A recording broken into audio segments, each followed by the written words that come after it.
After making records for nearly a decade without a mentor of any kind whatsoever, an internet show popped up called Pensado's Place. Jack Joseph Puig was on episode 22, and it changed my life. In addition to being a complete masterclass on compression, he said a couple things that directly impacted every move that I would make moving forward for the entire rest of my career. He said in that episode 22, I'll link it in the description if you want to go watch it after this video. He said that the soul is in the mid-range, that the attitude is in the mid-range. And like I've mentioned in previous videos, I remember watching this and being like, that's a weird thing to say. I don't understand that at all. But I really like his approach. I really like his work. And so I decided to try to implement this for myself. What I very quickly came up with, thanks to being inspired by JJP, literally took my mixes up like 8 levels, and my consistency of work and how great every mix became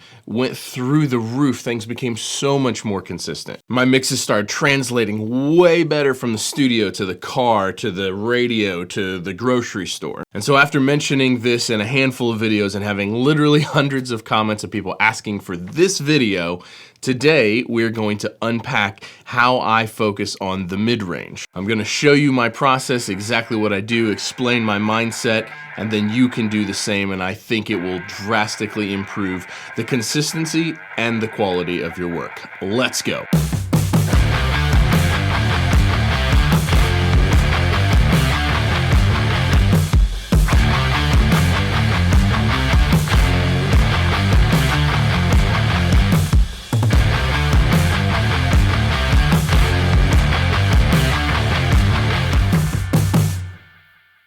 Now you can accomplish this without buying anything at all. I did for years. For years, I got through this and all this huge jump in consistency and in quality. This happened without me buying anything. However, when the time did finally come for me to pick up a pair of Oratone 5Cs and my NS10s, it went up another level yet. And so what I'm going to show you today is how to get through this without buying anything at all. But if you'd like to turn it up even harder, there's links in the description to go check these monitors out and pick up a pair for yourself if you would like. I cannot recommend them enough. Okay, so mid-range to me is between 200 and 4K. Now, JJP in that episode of Pensado's Place, he discussed it from like 600 to 4K. However, what I've figured out what works best for me is like 200 to 4K because I kind of need to hear just a little bit lower in order to actually pull this technique off. Now, that's one of the reasons why the Oratones do such a good job, is because that's literally the frequency spectrum that they show you is like 200 to like 4K. So there's basically 2 techniques that I want to talk about that help me accomplish this. Now, the first thing that you can do is just not let yourself adjust anything outside of that 200 hertz to 4K. And so while you're still listening to the full spectrum of things, try to accomplish whatever it is you think needs to be done to the audio without going outside of that 200 to 4K boundary. So let me show you how I would do that right now. Okay, so I've got a song loaded up here in Pro Tools. Now, unfortunately, one of the hardest things about making these kind of videos is not getting copyright strikes. I can basically not use songs that I've worked on myself or songs that artists that I've worked with have released, because I'll either get demonetized or I'll get a copyright strike. This has already happened multiple times on the channel, and I need to avoid that at all costs. So I use a service called Epidemic Sounds to get all my music that you guys always hear on the channel, on the YouTube channel. Not a sponsorship. So that's what we're working with today, is just stems from a song that I got from Epidemic Sounds. And then I want you to take these principles that I'm going to show you and apply it to all your individual tracks. Okay, so let's take a listen to this chorus real quick and hear what we got going on.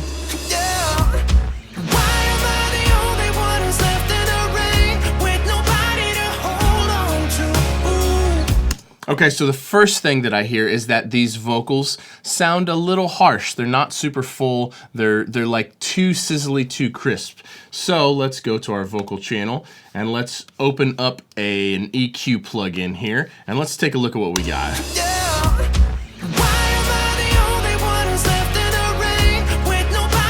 Okay, so here's 4K and here's 200. So how do I accomplish what I want to accomplish within that range? Now, to me, this vocal could benefit from like some 800 hertz. So let's see what that sounds like.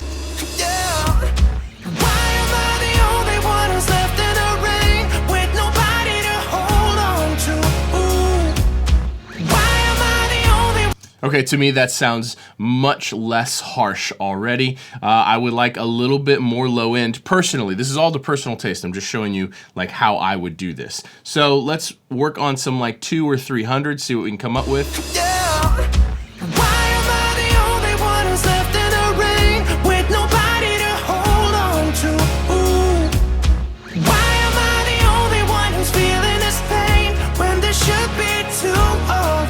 Okay, let's bypass it and put it back in.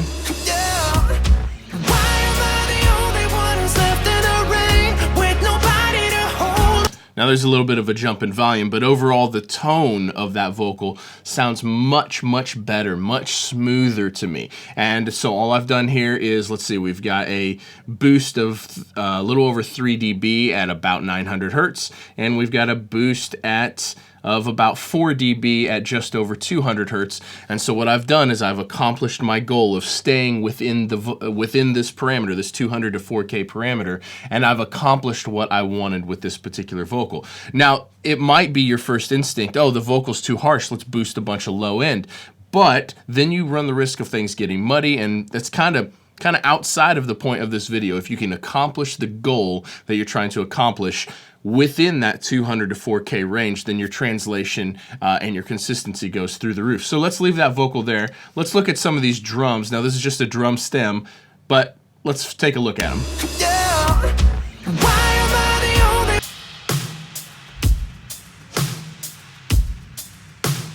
So that kick drum is a little bit kind of woofy to me. Let's see what's going on here with those drums.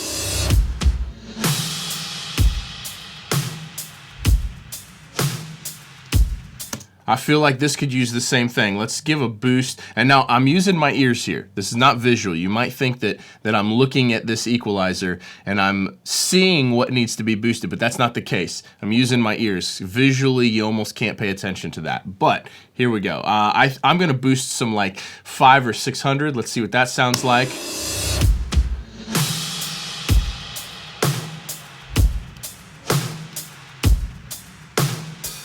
And we're gonna try boosting some like 2K.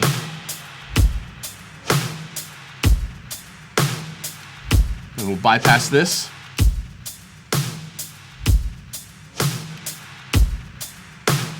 To me, that sounds better. Let's listen to it in the track.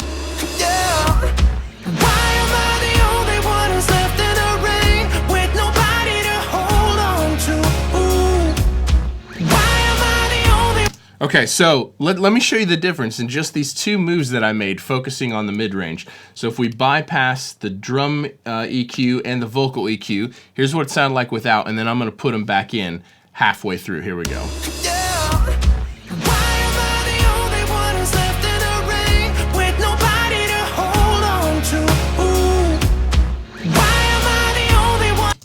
Okay, now at this point, I feel like these drums could be like a little snappier, and so maybe we go all the way up to 4K. Maybe let's pull like the 2K down, and let's push some 4K into it, and let's see what that sounds like.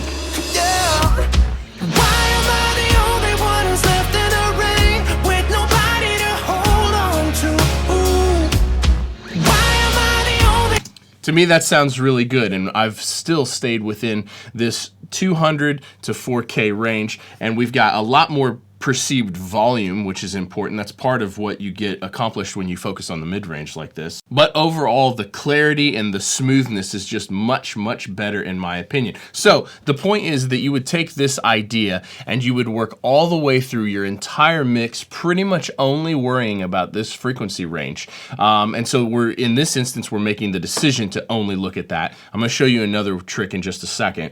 But then at the very end of this mix, at the end of this entire process, then if that kick drum still doesn't have enough low end, or if that vocal doesn't have enough air at like 10K or 15K, then I would put that stuff in, but I would get the mix working with only using this mid-range across all the instruments throughout the entire mix. Once the mix sounds really good, then I would start tweaking like the sub bass of the kick and of the bass synth or whatever, and like the top end of the vocal and whatever, but only after I did this first. Okay, so the next thing that I would do is I would put an EQ as the last insert on my mix bus. After any sort of EQ or compression or just saturation or anything, at the very end of the chain, I would put another EQ, and then I would set that up as a bandpass. So let me actually set that up so you can see what that sounds like. So this EQ is now on our mix bus.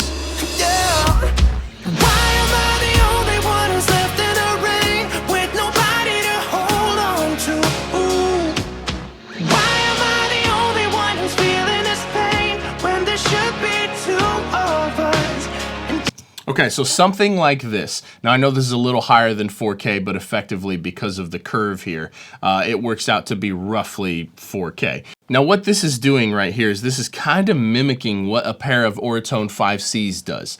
It's not as good as a pair of Auratone 5Cs, but it gets you in the ballpark and kind of simulates that sort of thing, that limited frequency range. So you're only capable of hearing what's happening in that 200 to 4K range. Now, when I used to do this, I don't do this anymore now that I have these monitors, but when I used to do this, I wouldn't just put this on and mix like this the whole time, because it can kind of distort your perception of what is appropriate. When you turn this off, it sounds weird. So what I would do is I would do like 5 minutes with it on, 5 minutes with it off, 5 minutes with it on, 5 minutes with it off. I'm not using like a stopwatch or anything, but like I would constantly be switching it in and out. And so this does a very similar thing to those of us that use multiple pairs of monitors. Basically what you're doing is you're trying to get the mix to sound like there's no more changes to be made. There's nothing else to fix, regardless of if this EQ is turned on or off. And so it's the same thing when we have multiple pairs of monitors. I'm constantly switching between my monitors here, and when there's no changes left to be made on any of the monitors, then I know the mix is good and it's going to translate really well. It's going to sound great everywhere. So let's just take a listen to this with this bandpass on the mix bus, and let's see what we hear.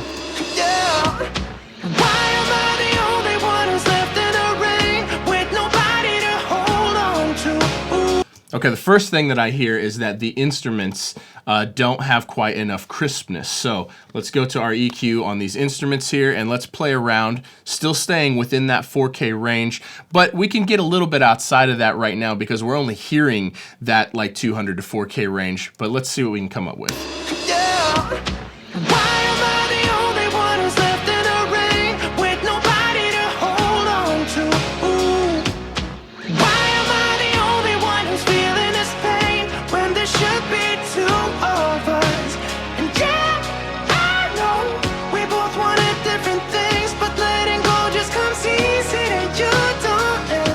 Okay, so to me, they were fighting the vocal just a little bit. These instruments were in the like 2.5K range, and I know I went above 4K here, but I'm doing this while only listening to up to 4K. So I did a little bit of a boost at 57, a little over 5,700 hertz, and I wanted it to be a little bit smoother while having more presence, so I pushed up some 541 hertz. Again, all using my ears. I'm not actually doing this because of the number value. I don't care what the number value is. I'm not looking at the EQ per se.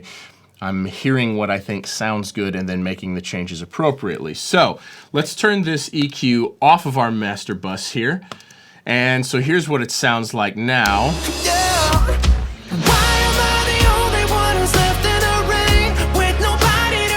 Okay, now let me bypass all these for you. And this is what it sounded like previously.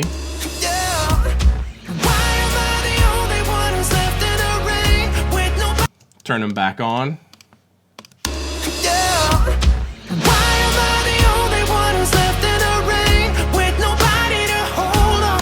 Now you may disagree, but I think this sounds way better. It's smoother, it's gonna translate way better, it has more presence, it's more intelligible, the definition is way better now. And so these are kind of the two approaches that I would take going back and forth. And so basically what I would do is I would put this EQ on my mix bus and I would listen to it half the time on with that EQ engaged and half the time with it bypassed. But even when it was bypassed, I was doing it the same way I started in the beginning of this video, where I'm still kind of only focusing on the mid-range and only looking at that 200 to 4K range, even when I'm hearing the full spectrum. It's a little bit easier when I put the bandpass in on the mix bus because then I'm not able to even hear outside of that spectrum. So let's take a listen to the bottom end of this drum kit, of this kick drum, and let's see what we got going on. Yeah. Why am I the only Now this is a taste thing, but I would like this to hit a little deeper. So now that we've got our mid-range totally sorted out, now let's look at that low end.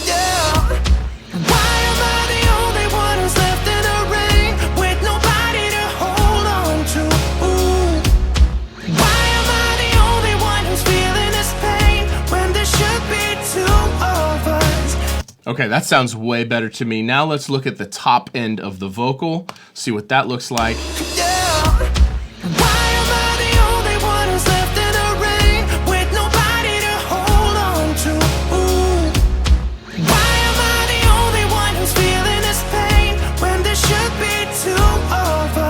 Okay, now I can hear that there needs to be a de-esser on those vocals. Again, this is kind of mixed. Someone mixed this song already, so the moves that you make might be way more dramatic, but I'm just going to grab the FabFilter multiband here, and I've got a preset for de-essing. Let's see what that sounds like.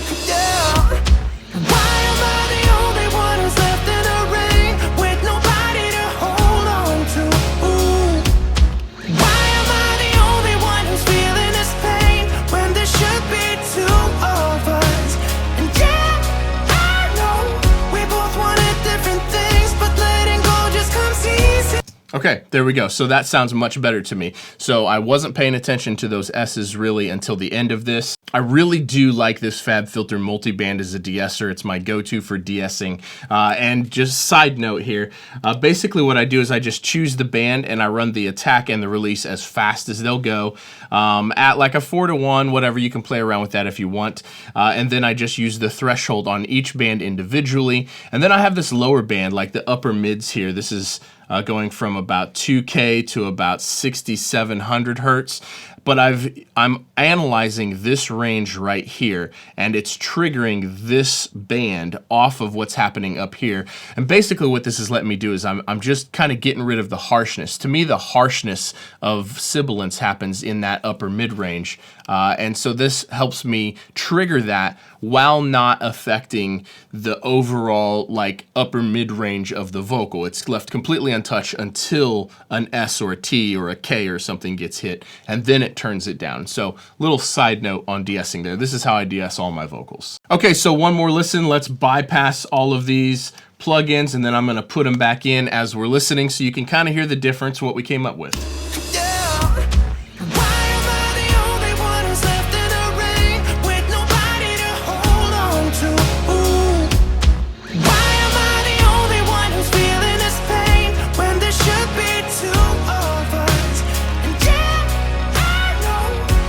So there you can kind of hear the difference of what happened. Basically, this approach is all it is. It's these two tricks. It's only focusing on the 200 to 4K, and it's then putting the bandpass on the mix bus. If you can pull off grabbing a set of Oratone 5Cs, again, link in the description if you want to at least check them out or pick a pair up for yourself. I really can't recommend those enough because what they do is they do the exact same thing that we've done here with this plugin, and they only show you this frequency range. And so if you can switch back and forth between your regular monitors and a pair of Oratone 5Cs, awesome. Or you can just do this, and if you don't have the money to do it, this gets you most of the way there. That is better, but I did this for literally years. Don't forget to subscribe and hit the bell icon next to the subscribe tab, and give me a thumbs up and drop me a comment. Let me know what you think. Hit me up on Instagram at Colt Capperrune, and I'll see you guys in the next video. Peace.